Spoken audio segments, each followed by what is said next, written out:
Hello guys, good morning. Ay, oh my God. Good morning guys. Ito maghahanda ako ng pagkain ng aking apo na si Princess Yuna Marcelo. Ayan, hindi nyo ako makikita at aking ililipat ang aking nahanda na.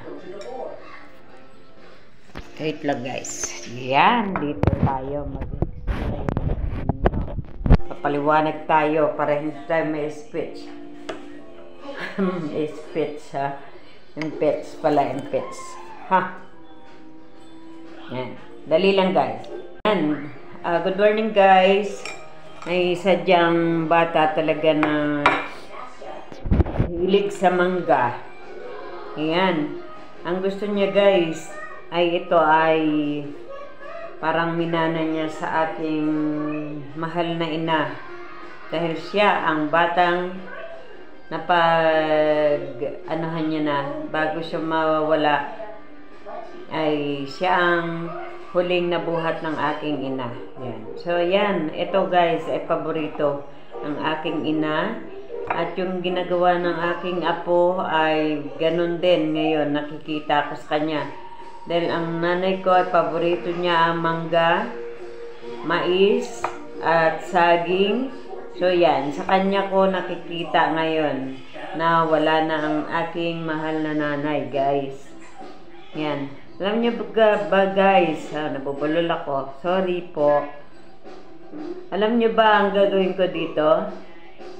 Yan. Abangan niyo guys. At dahil itong batang ito ay kapag karne hindi mo siya mapakain ng marami maliban sa chicken. Sa chicken, yan mahilig siya. Yan. So, lalagyan natin to ng kunting kanin. Kanin para siya ay kumain. Yan. Handa ko po ang kanyang pagkain dahil ako ay maglilinis sa labas para walang tumatawag sa akin na mama, kakain na ako. Yan, ganun ang gagawin natin guys. Kailangan ipakainin muna natin ng bata dahil hindi pa nila kayang magsandok ng sarili nila. Hindi katulad natin noon. 3 years old, 4 years old ay kaya na natin gumawa ng paraan para makakain lang. So, yan. Tapos, lalagyan ko ng, abangan nyo ko, ano ilalagay ko?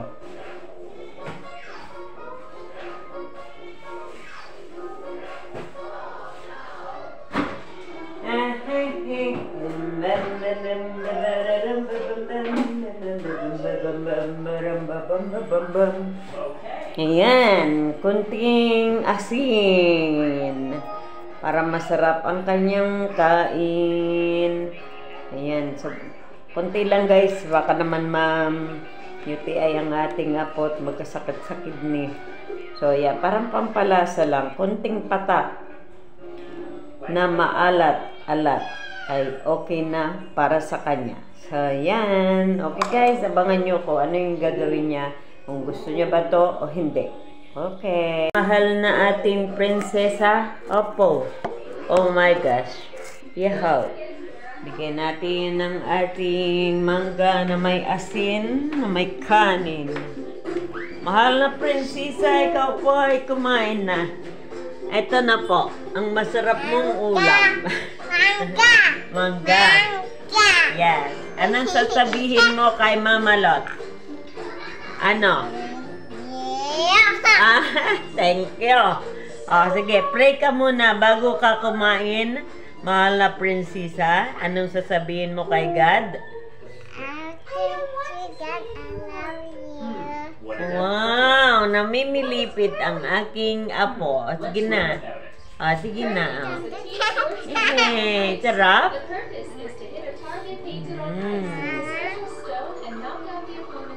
Yan, kakain na po siya. Subuan na lang kita. Oh, maning, alis dyan. Oh, dali na, dali. Airplane. Sarap. Sarap ba? Sarap? No, don't give up. Losing Harap is na. a very important part. It's not bad to lose. It's worse not to learn. All these champions once lost. Then I will continue training. I will choose figure skating. Yeah! Nahulog ang kanin. With watching TV yan, guys. Kaya, nanonood po siya ng TV habang kumakain po. Ayan o. Ayun guys, pinapanood niya si Lucky Nasya. Right? Nasya.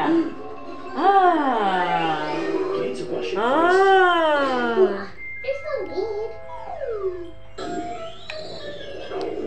This is my Nasya.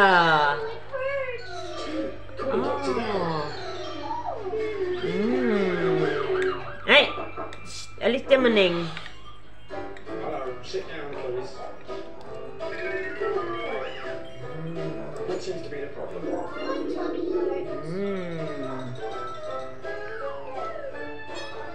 Ganyan po ang pagpakain sa mga apo na mahirap pakainin.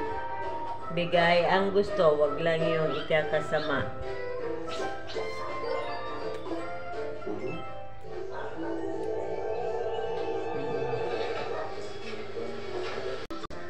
Yan.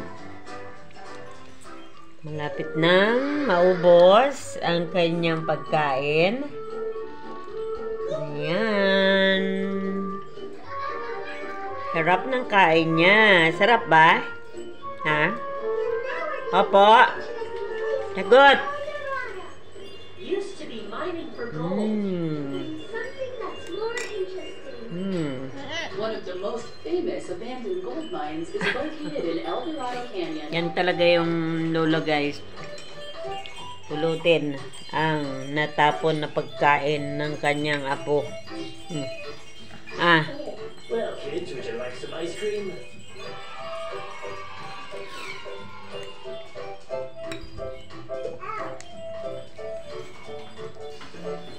Oh my god, what is this?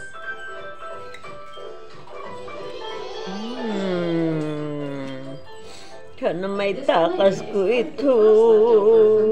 Sana may takas ko ito. Sana matakas ko ito. Where someone once managed to find a couple Walang takas. Wala si mama. Walang mangga si Mama Lot. Sarap ba? Ha? Yummy. Yummy. Yes. Yummy daw, guys. Yeah. Nakapakain ako ngayon ng bata at sa simpleng ulam lang. Ayan, guys. Ganyan po ang gagawin natin sa ating mga anak o apo. Yan po ang simpleng tips, simpleng payo ni Inday Ruth Vlog ninyo. Sana po maraming salamat sa pagtangkilik ng aking YouTube channel. Maraming pong salamat sa nagsusupport sa akin. God bless you all. Bye-bye.